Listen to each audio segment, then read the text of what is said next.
Hello guys. आज मैं आपको एक इम्पॉर्टेंट डिफरेंस बताऊंगा प्रॉक्सी वार में और कोल्ड वार में।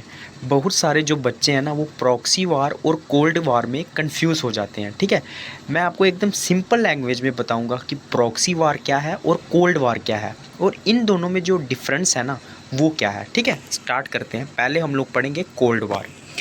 Cold war refers to the tense situation या फिर रिलेशन बिटवीन टू कंट्रीज और two powerful blocks where neither rival engages in a direct war with other. ठीक है, तो ये जो कोल्ड वार है ना ये हम बोलते हैं जब दो कंट्रीज़ के बीच में टेंस रिलेशन हो, मतलब दोनों के बीच में झगड़ा हो। ठीक है, या फिर दो ब्लॉक्स के बीच में झगड़ा हो, मतलब जो ग्रुप्स ऑफ कंट्रीज़ के बीच में झगड़ा हो। सपोज़ करो 4 कंट्रीज़ का ग्रुप है, दूसरी साइड भी 4 कंट्रीज़ का ग्रुप है। ठीक है, तो दोनों के बीच जो टेंस सिचुएशन होती है ना, wear neither rival engages in a direct war with each other. लेकिन दो कंट्रीज़ के बीच में टेंस सिचुएशन होगी लेकिन दोनों जो है वो डायरेक्टली एक दूसरे के साथ नहीं लड़ेंगे। ठीक है, आगे पढ़ते हैं। In such a situation each of the rivals tries to downplay its opponents politically, economically, diplomatically. ठीक है, तो ऐसी सिचुएशन में क्या होता है, जो दो राइवल्स हैं, जो दो पार्टीज़ जो हैं, जो दो कंट्रीज़ जो लड़ रही हैं, वो दूसरी कंट्री को डाउन प्ले करने की कोशिश करती है, हराने की कोशिश करती है या नीचा दिखाने की कोशिश करती है।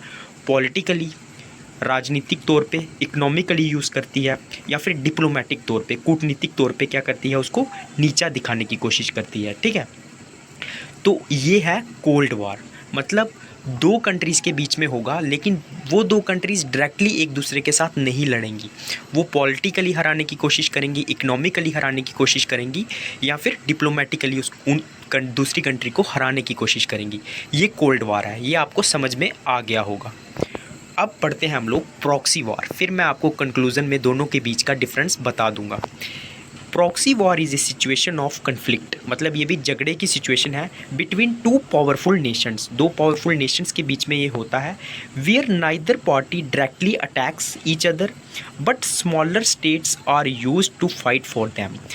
मतलब ये भी दो पावरफुल कंट्रीज़ के बीच में होता है लेकिन wear neither party directly attacks each other, इसमें भी यही है कि दोनों में से कोई भी पार्टी जो है वो डायरेक्टली अटैक नहीं करेगी दूसरे के ऊपर, बट स्मॉलर स्टेट्स या फिर countries are use to fight for them. वो क्या करेगी, जो छोटी कंट्रीज़ है ना उनको यूज़ करेगी उनके लिए लड़ने के लिए।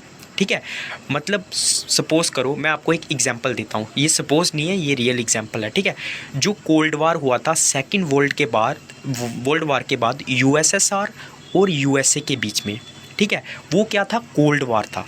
दोनों कंट्रीज़ क्या कर रही थी, एक दूसरे को हराने की कोशिश कर रही थी, पॉलिटिकली, इकोनॉमिकली या फिर डिप्लोमेटिक तौर पे दोनों कंट्रीज़ एक दूसरे को हराने की कोशिश कर रही थी, लेकिन डायरेक्टली जो थे वो दोनों वार में नहीं थे, तभी उसका नाम था कोल्ड वार। ठीक है, अब कोल्ड वार के अंदर में क्या हुआ था, कोल्ड वार के टाइम में आधी कंट्रीज़ जो थी वो अमेरिका के साथ थी और आधी कंट्रीज़ जो थी वो रशिया के साथ थी। ठीक है, अब क्या हो रहा था, जब ये जो कंट्रीज़ थी, जो अमेरिका के साथ सपोज़ करो कोई कंट्री है, तो जब वो जो कंट्री रशिया के साथ है, इन दोनों के बीच में जब फाइट होती थी ना, तो जो अमेरिका है, सपोज़ करो अगर अमेरिका के साथ में कोई कंट्री है, उसकी फ़ाइट होगी रशिया की एलाइज़ के साथ, मतलब रशिया की कोई ऐसी कंट्री जो रशिया को सपोर्ट कर रही है, तो क्या होगा, यूएसएसआर क्या करेगी, अपनी जो एलाइज़ है, जो उसकी कंट्री है ना, मतलब जो उसका साथ दे रही है, वो उसको सपोर्ट करेगी। ठीक है, जैसे नॉर्थ कोरिया और साउथ कोरिया के बीच में क्या हुआ था, प्रॉक्सी वार हुआ था। प्रॉक्सी वार मतलब दोनों को क्या कर रहे थे, सपोर्ट कौन कर रहा था, एक तरफ से यूएसए सपोर्ट कर रही थी, दूसरी तरफ से रशिया सपोर्ट कर रही थी, और दोनों के बीच में क्या हो रहा था, वार हो रहा था। मतलब वो छोटी कंट्रीज़ को यूज़ करके अपना जो है वो फाइट लड़ रही थी। ठीक है, तो ये होता है प्रॉक्सी वार। तो प्रॉक्सी वार जो है, कोल्ड वार के अंदर में काफ़ी सारे प्रॉक्सी वार हुए थे।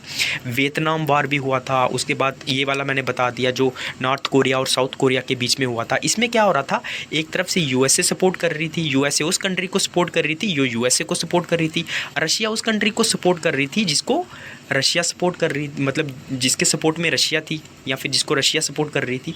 तो ये वार इस तरीके से हो रहे थे। ठीक है, तो मतलब छोटी कंट्रीज़ को यूज़ करके अपनी लड़ाई लड़ी जा रही थी indirectly, without directly involve into the war. Cold war तो सिंपल मतलब हो गया कि दोनों कंट्रीज़ एक दूसरे को हराने की कोशिश करेंगी इनडायरेक्टली, पॉलिटिकली, कैसे भी, ठीक है। अब कोल्ड वार के अंदर में जो है वो बहुत सारे प्रॉक्सी वार होते थे, जिसमें कंट्रीज़ बड़ी कंट्रीज़ छोटी कंट्रीज़ की हेल्प करती थी वॉर लड़ने के लिए उस कंट्री के साथ जो उसको सपोर्ट नहीं कर रही है, ठीक है। तो ये इन दोनों में डिफरेंस है, ठीक है।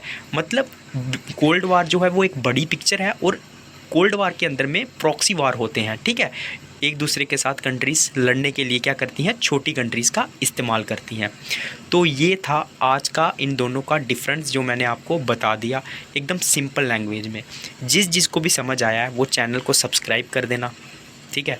बेल आइकॉन को दबा देना ताकि जब भी मेरा वीडियो आएगा आपको नोटिफिकेशन मिल जाएगा। ऐसे मज़ेदार वीडियो मैं बनाते रहूँगा जो कि बच्चों को कंफ्यूज करते हैं, ठीक है। और भी बहुत सारे मेरे एजुकेशन के रिलेटेड वीडियो आते रहेंगे। तो जिसको भी यार समझ आया वो सब्सक्राइब करेगा और बेल आइकॉन को भी दबाएगा नोटिफिकेशन के लिए, ठीक है। और कमेंट बॉक्स में अपना फीडबैक डाल देना पक्का, वीडियो कैसा लगा, समझ में आया कि नहीं आया, और लाइक कर देना, ज़्यादा से ज़्यादा शेयर कर देना। टेलीग्राम लिंक मैं डिस्क्रिप्शन में दे दूँगा, उसको सब्सक्राइब कर लो। जब भी मेरा वीडियो आएगा आपको वीडियो लिंक जो है वो मिल जाएगा, ठीक है। ओके, जय हिंद।